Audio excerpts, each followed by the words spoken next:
Let's crush a Maxi nerdle. We get 24 divided by 6 plus 3 times 1 equals 7. Cool. So I had somebody ask me how to play nerdle. So I'm going to try to take it a little slower with this one and just explain how I think through this. I always start with this equation. Same equation every time. Just uses a bunch of different stuff. I just think getting a bunch of different stuff in there is the best thing to do. So this is an equation that does that. You could use basically any equation that uses a bunch of different stuff. Doesn't really matter. So immediately I always look at the equal sign and the operations that I get. So I tried division, addition, and multiplication. We don't have division or multiplication. We do have addition. The only operation that this equation doesn't use is subtraction. So we could definitely have subtraction as well. Since the equal sign doesn't go here, usually if it's not a single digit, it's a double digit number, usually. Sometimes it's a triple digit number. I've never seen a 4-digit number, but I imagine that's possible as well. But I'm going to assume it's a double digit number right off the bat, just so that I have something to test, you know? And when it equals a double digit number, that means that, so like typically I think about the equation in terms of double digit numbers, because usually that's the biggest number that you have is a double digit number. You usually have double digit numbers and single digit numbers.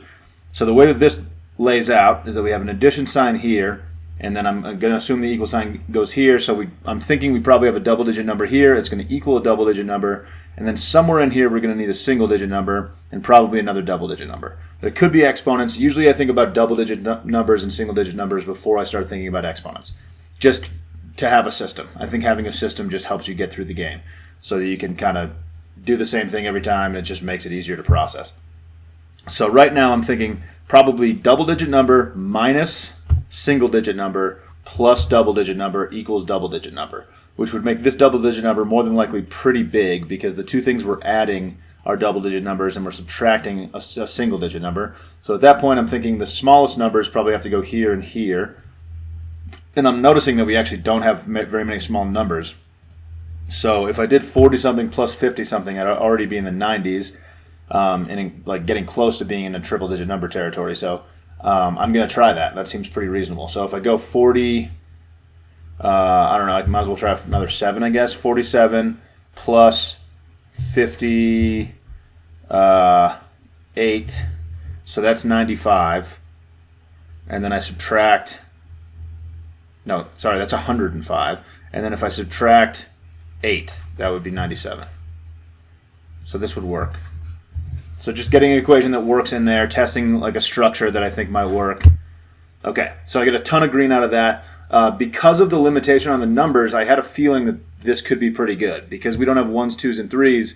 If we're adding a double-digit number to a double-digit number, which I thought might be the layout, there's a pretty good chance this number is going to get pretty big and be in the 90s. It was kind of limiting, just the way the numbers worked out. So if this is in the 90s, I'm assuming it probably is 40 plus 50 or 50 plus 40. So if I switch the 4 and the 5 right now, I've already made like a good amount of progress because that equals 90, right? We've got a 7 here. 7 here. So we could have another 9, which I think is probably likely. I bet we're subtracting 9 because more than likely this number is going to get into the hundreds because we have 57 plus 40 something. So we're already, if this is just straight up 40, we're already at 97. So if this is 0, 0, this equation works. I just noticed. That might be worth trying, but it could work. Any number could go here, actually. Any number that's still available could go here. Because if no matter what this number is, basically we're adding this number and then subtracting it. So this is, no matter what, this is basically just 57 plus 40 equals 97. So this is the same number I'm gathering.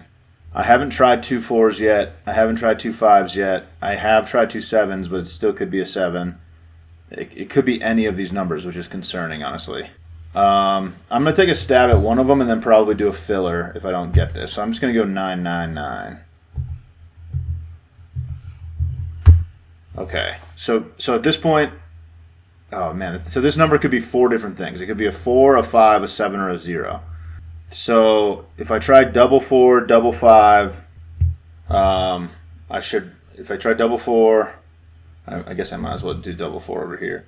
44, I'm just going to do a filler because I'm worried about this. 55 minus 7 plus 44. This should test. This tests 5, 7, and 4, and if it's none of these, it's going to be 0.